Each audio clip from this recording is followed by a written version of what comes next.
द्वितीयं संघं शरणं गच्छामि।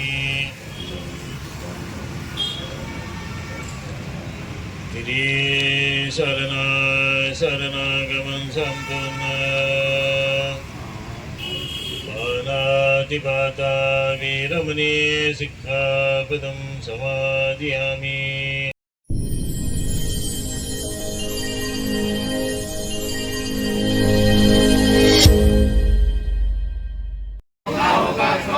महाबोधि महावीर बोलते को स्वप्न होगा। महाबोधि महावीर बोलते को स्वप्न होगा। बिहार सरकार होश में, बिहार सरकार होश में। बौद्धों के अतिक्रमण नहीं सहेंगे, बौद्धों के अतिक्रमण नहीं सहेंगे। महाबोधि महावीर को बौद्धों से स्वप्न होगा। आवाज दो, आवाज दो। महाबोधि महावीर को मुक्त करना होगा, महाबोधि महावीर को मुक्त करना होगा, महाबोधि महावीर को मुक्त करना होगा, महाबोधि महावीर को मुक्त करना होगा। लेकिन अनागारिक ब्रह्मपाल जी ने लड़ाई लड़कर न्यायालयीन लड़ाई लड़कर सड़क पर लड़ाई करके वो अधिकार उन्होंने लिया। और वो अधिकार पीटी एक्ट भी जो है 134 साल की लड़ाई के बाद 58 साल बाद पीटी एक्ट आया। तो पीटी एक्ट के बारे में मैं आपको जानकारी दे देता हूँ, आप न्यूज़ चैनल वाले आपको नहीं पता होगा। पीटी एक्ट ऐसा है, पीटी एक्ट संविधान बनने के पहले बना। तो पीटी एक्ट ने ऐसा किया कि हमको पूर्ण प्रबंधन मिलने वाला था, लेकिन राजेंद्र प्रसाद जी ने बीच में अनागारिक धर्मपाल जी के शिष्य को उनको बिठाकर और जो जिनके पोजीशन में महाबोधि महाविहार का महंत को बिठाकर एक समझौता करा। उस समझौता में 4 हिंदू और 4 बौद्ध और कलेक्टर जो होगा हिंदू कलेक्टर उसका प्रदेश अध्यक्ष होगा। इस तरीके से बीटी एक्ट होता है। ये बीटी एक्ट उस समय हमारा काला कानून था, हमको आज भी गवारा नहीं है। तो हम चाहते हैं कि जो 4 हिंदू है वो 4 हिंदू बौद्ध धर्म के प्रबंधन में नहीं रहना चाहिए। आस्था का सवाल इस दुनिया में कोई भी लोग महाबोधि महाविहार के दर्शन के लिए आ सकते हैं, किसी आस्था को ठेस नहीं पहुंचा रहे। लेकिन जो प्रबंधन का मानना है पूर्णतः बौद्धों को मिलना चाहिए, बीटी निरस्त होना चाहिए और राज्य सरकार का हस्तक्षेप हटना चाहिए और पूर्णतः बौद्ध ही लोग कब्जे में होना चाहिए। हम ऐसा चाहते हैं। Thank you. महाबोधि महावीर आंदोलन को आप किस रूप में देखते हैं? महाबोधि महाविहार आंदोलन बौद्धों की आस्था से जुड़ा हुआ है। देश का हर बौद्धिस्ट अपने धरोहर को संवर्धन और संचालन करने के लिए विगत कई दिनों से आंदोलनरत है कि बोधगया महाबोधि जो परिसर है वह वास्तविक रूप से बौद्धों की धरोहर है। भगवान बुद्ध के प्रति आस्था रखने वाले लोग ये चाहते हैं कि उसका संवर्धन और संरक्षण का दायित्व उस बुद्ध के अनुयायियों को सौंपा जाए।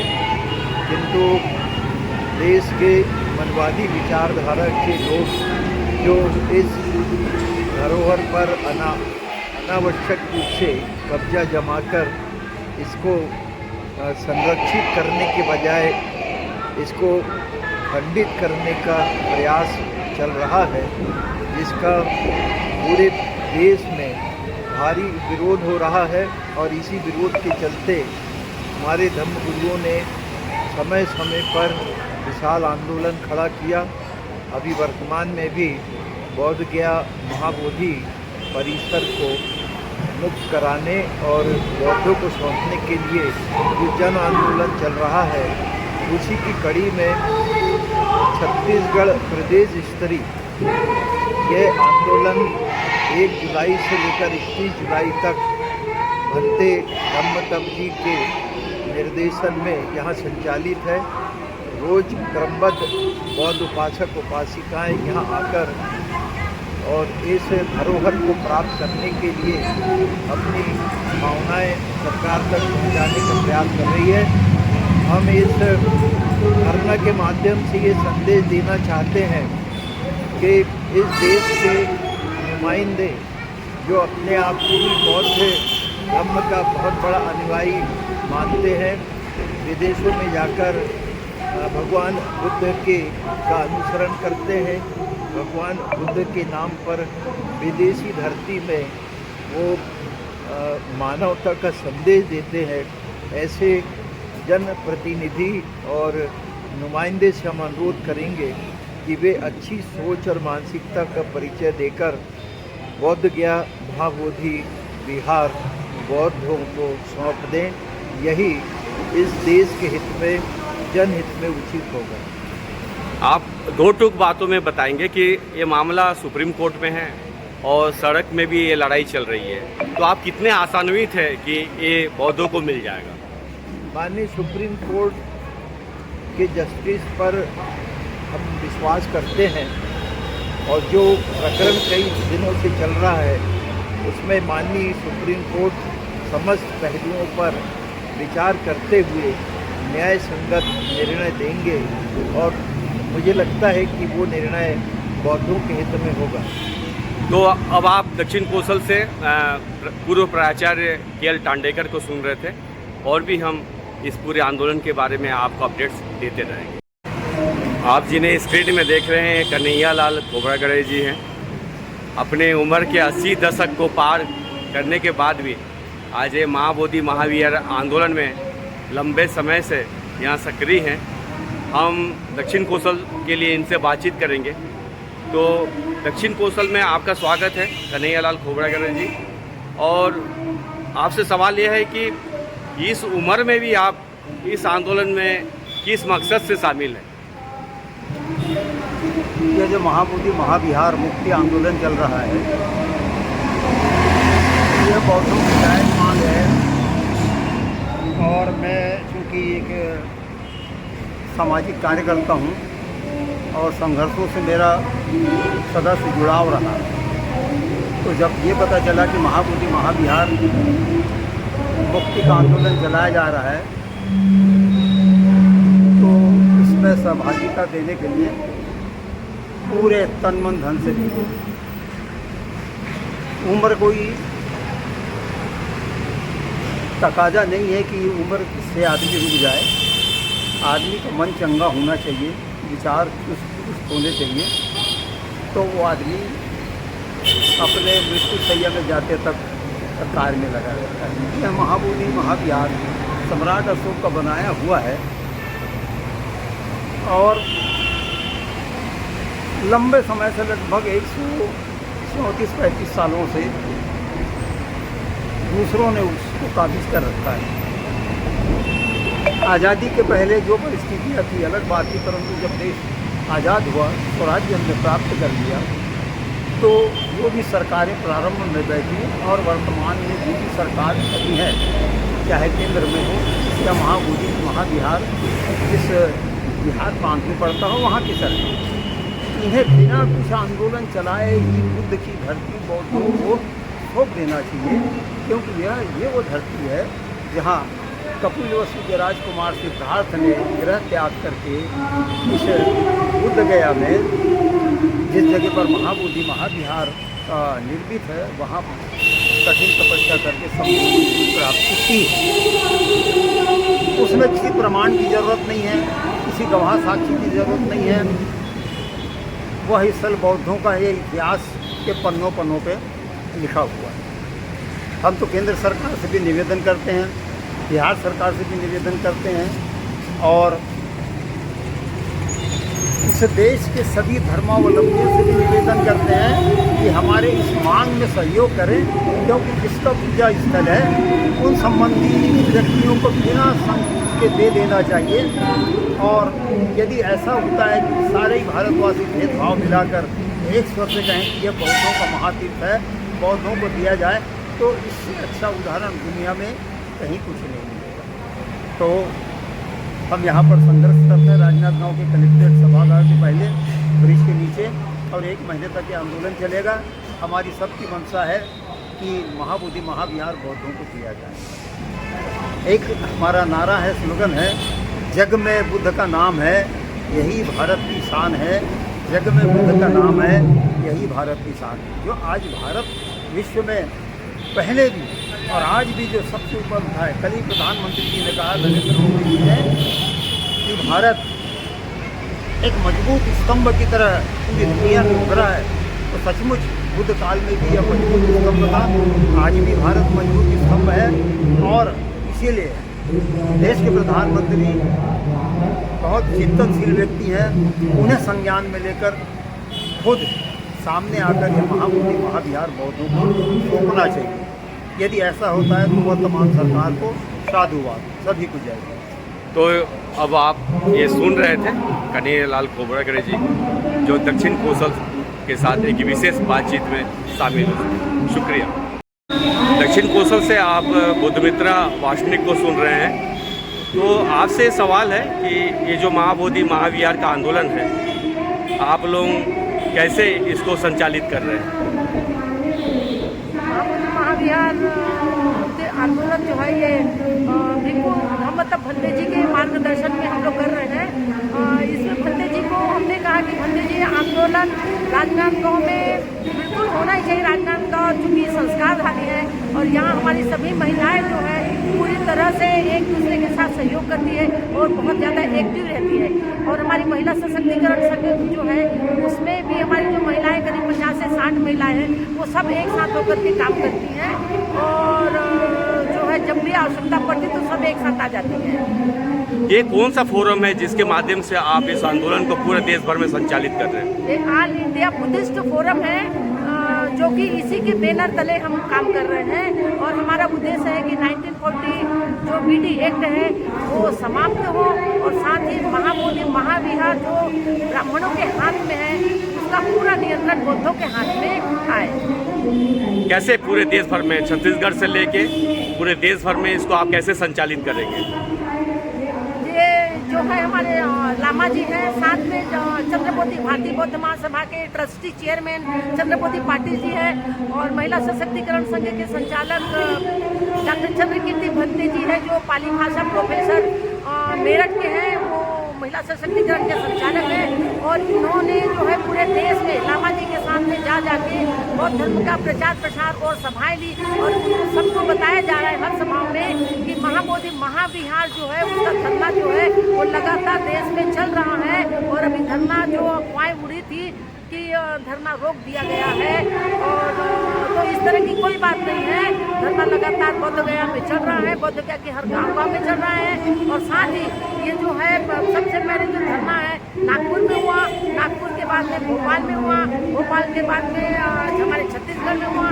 छत्तीसगढ़ का प्रभार लामा जी ने कहा कि धम्मतप भंते जी चूँकि 12 फरवरी से ही महाबोधि महाविहार में धरना स्थल में थे, तो इसलिए उनको पूरी तरह सक्रिय रहे हैं, इसलिए उनको छत्तीसगढ़ का प्रभार उनको दिया। और मैं स्वयं भी और महिला सशक्तिकरण के हमारे जो मेंबर्स हैं वो लोग, हम लोग 2 बार गए। पहली बार तो हम जब होली का समय था 10 मार्च से लेके 18 मार्च तक हम वहाँ थे और धरने में हम बैठे वहाँ पर, और वहाँ की हालत जब हमने देखा था तो वो धरना मतलब कि विषम परिस्थितियों से उठ करके आया था और किन किन चीज़ों की वहाँ पर चीज़ों की कमियाँ थी, फिर भी वहाँ पर हमारे भिक्षु और उपासक उपासिकाएँ वहाँ पर डटे रहे और हम लोग भी वहाँ पर थोड़ा सा हम लोगों ने सहयोग किया। उसके बाद में पुनः जब हमने वहाँ संकल्प लिया था कि हम बुद्ध जयंती के समय पुनः वहाँ पे आएंगे और धरना में हम 8-10 दिन अपना समय देंगे। तो उस समय जब भारत पाक युद्ध वाली स्थिति जब आ गई थी, फिर भी हम 10 तारीख को पुनः निकले यहाँ से राजनांदगांव से और हम बोध गया पहुँचे और वहाँ धरना में हम रहे बुद्ध जयंती के समय में। और जब हमने वहाँ पे देखा गवर्नर जो है महाबोधि महाविहार मंदिर के अंदर, वहाँ पर वहाँ के गवर्नर जो मुस्लिम है, फिर भी वो एक्चुअल में बुद्ध की पूजा होनी चाहिए वहाँ पे बुद्ध जयंती के दिन में। तो बुद्ध जयंती को पूरे जो विश्व विरासत है, पूरा विश्व बुद्ध जयंती जब मना रहा था, तो वहाँ के जो गवर्नर है वो वहाँ पर बुद्ध की मूर्ति के सामने पीट करके यहाँ पर हिंदू धर्म के अनुसार शिवलिंग की पूजा करके मंत्रोपचार कर रहे थे, ये शर्मनाक बात है। और हम तो इसकी पूरी तरह भर्त्सना करते हैं और हम चाहेंगे कि ये सब देख करके कि पूरा बौद्ध जो है वहाँ का महाबोधि महाविहार बौद्धों के हाथों में पूरे नियंत्रण में आए और उसका संचालन भी हम लोग करें। ये बुद्ध विश्व विरासत है और विश्व विरासत को बचाना हमारा मूल कर्तव्य है, क्योंकि हम बुद्धिस्ट हैं और बुद्धिस्ट लोगों के हाथों में जो ये मंदिर आना चाहिए और दूसरे हाथों में ना जाए। ये एक आपने छत्तीसगढ़ फोरम बनाया है, इसमें कौन कौन सदस्य है जो छत्तीसगढ़ से हैं? अभी छत्तीसगढ़ एक्चुअल में फोरम नहीं है। उन्होंने लामा जी ने कहा था कि अभी ये फोरम एक्चुअल में फोरम वगैरह छत्तीसगढ़ नहीं है, ये ऑल इंडिया बुद्धिस्ट फोरम है, ऑल इंडिया बुद्धिस्ट फोरम। तो आप तमाम संगठनों को समन्वित करके इसको बनाए? हाँ, हमारे पूरे संगठन है यहाँ के पूरे छत्तीसगढ़ के जितने लोग हैं, भारतीय बौद्ध महासभा है, महिला सशक्तिकरण संघ है और जितने भी संगठन हैं यहाँ लोकल में हमारी जो बौद्ध कल्याण समितियाँ हैं और शहर के अंदर समितियाँ हैं, पूरे छत्तीसगढ़ में जो समितियाँ पूरी मिल के एक साथ काम कर रही है, एक मंच में आकर काम कर रही है। और राज्य स्तरीय आंदोलन है ये राजनांदगांव में हो रहा है, भिक्खु धम्म तब के मार्गदर्शन में, और सब हम लोग सहयोगी हैं, हमारे वरिष्ठ जन हैं और सभी समितियों के अध्यक्ष और उनकी जो सहायक जितने भी अध्यक्ष उपाध्यक्ष जितने लोग भी हैं वो सब जुड़ करके यहाँ काम कर रहे हैं, पूरी तरह सहयोग दे रही हैं, अर्थदान भी दे रहे हैं पर्याप्त रूप से, अपना श्रमदान भी दे रहे हैं और मानसिक रूप से भी पूरी तरह इस धरने को सपोर्ट किया जा रहा है। डेली कम से कम 100 जो है महिला और पुरुष यहाँ पर बैठ रहे हैं। या भोजन की भी व्यवस्था, नाश्ते की, भोजन की, चाय की सारी व्यवस्था यहाँ रखी गई है, जहाँ चौबंद है, कोई कमी नहीं यहाँ पर। हम तो आम उपासक उपासिकाओं सबसे अनुरोध करते हैं, निवेदन करते हैं कि इस धरना आंदोलन में सबके सब लोग आए। ये ऐतिहासिक धरना है क्योंकि ये संस्कार थानी है हमारी और हम संस्कार थानी के लोग बहुत शांतिपूर्ण ढंग से रहते हैं और साथ में हम एक साथ मिलकर के काम करते हैं और हम सबका इसमें सहयोग रहता है। और क्योंकि मैं तो ये कहूँगी कि इतिहास में जब लिखा जाएगा महाबोधि महाविहार जब बौद्धों के हाथों में आएगा तो राजनांदगांव संस्कार थानी में जो बौद्धों की 30,000 के से भी ज़्यादा जो संख्या है वहाँ के लोग और पूरे छत्तीसगढ़ के लोग यहाँ पर आते रहे और उन्होंने यहाँ पर सहयोग दिया और 1 महीने का धरना आंदोलन करके उसको सफल बनाया। मैं इसलिए राजनांदगांव की होने के नाते मैं अपने आप को गौरवान्वित महसूस करती हूँ। अगर मान लीजिए जो आंदोलन 1 माह तक चलेगा उसके बाद ये मामला कोर्ट में भी है, अगर आपको कहीं सफलता नहीं मिलती है तो आगे की रणनीति क्या होगी, कैसे इस आंदोलन को आगे ले जाएंगे? वो तो आगे की बात, हम तो ये चाहें, हम तो पॉजिटिव सोच रहे हैं कि ये जो फैसला है हमारे पक्ष में आता है। यदि पक्ष में नहीं भी आता है तो जो आगे का जो बात जो आगे की जो रणनीति रहे हमारे जो वरिष्ठ है, जो हमारे भिक्खु संघ है, वो जब हमें बताएंगे तो उसको हम फिर वही करेंगे। हो सकता है ये धरना आंदोलन हम पुनः कंटिन्यू कर लें, ये भी हो सकता है। शुक्रिया दक्षिण कौशल के साथ बात करने के लिए, धन्यवाद। ये बताइए इस पूरे आंदोलन का मकसद क्या है? इस पूरे आंदोलन का मकसद 2 ही मकसद है, एक 1949 को रद्द करना और दूसरा महाबोधि महाविहार का प्रबंधन बौद्धों को मिलना। ये 2 मकसद को लेकर हम बैठे और ये 2 मकसद की जो लड़ाई है 134 साल पुरानी लड़ाई है और 134 साल पहले अनागरिक धर्मपाल ने जो लड़ाई लड़ी थी, जो लड़ाई को उन्होंने प्रारंभ किया था, वो लड़ाई का सकारात्मक रिजल्ट धीरे धीरे आ रहा है। अगर 134 साल पहले अनागरिक धर्मपाल ने ये 2 मकसद को लेकर अगर लड़ाई नहीं लड़ी रहती तो काश तिरुपति जो बालाजी मंदिर है, काश उसी तरीके से महाबोधि महाविहार का भी स्वरूप बदल जाता। अनागरिक धर्मपाल जी की लड़ाई के कारण आज वो स्वरूप बचा हुआ है। तिरुपति बालाजी मंदिर ना शिव मंदिर ऐसा नहीं बन पाया है। उसी पूर्णता BT एक्ट 1949 ये पूर्णता बौद्धों को प्रबंधन नहीं देता है। BT एक्ट 1949 ऐसा एक्ट है जो संविधान की अवमानना करता है। 1950 में संविधान लागू हुआ और संविधान ये कहता है कि 1950 के बाद इसके पूर्व जितने भी कानून होंगे सब निरस्त होना चाहिए, लेकिन 1950 के पूर्व जो कानून है 1949 का वो अभी तक निरस्त नहीं हुआ। तो संविधान का भी मानना है और ऊपर से ये देखा जाए कि जो जिन्हें हम संविधान के रक्षक के तौर पर संसद में, विधानसभा में, लोकसभा में भेजते हैं वो भी इस कानून को लेकर चूक रहे हैं। क्योंकि ये कानून बौद्धों को न्याय नहीं देता, ये कानून असमानता फैलाता है। ये असमानता फैलाने वाले कानून को हमारे सांसद, हमारे विधायक ये बल दे रहे हैं। तो उसी के लड़ाई के लिए हम यहाँ बैठे हैं।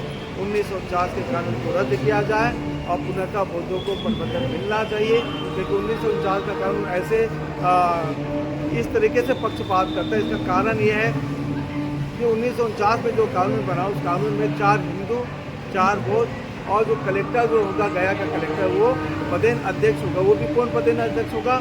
जो हिंदू होगा। लेकिन 2013 में अमेंडमेंट आया, हमारे आंदोलन के परिणाम स्वरूप अमेंडमेंट आया और अमेंडमेंट में ये आया कि गया का कोई भी कलेक्टर आएगा वो उसका पदेन अध्यक्ष होगा।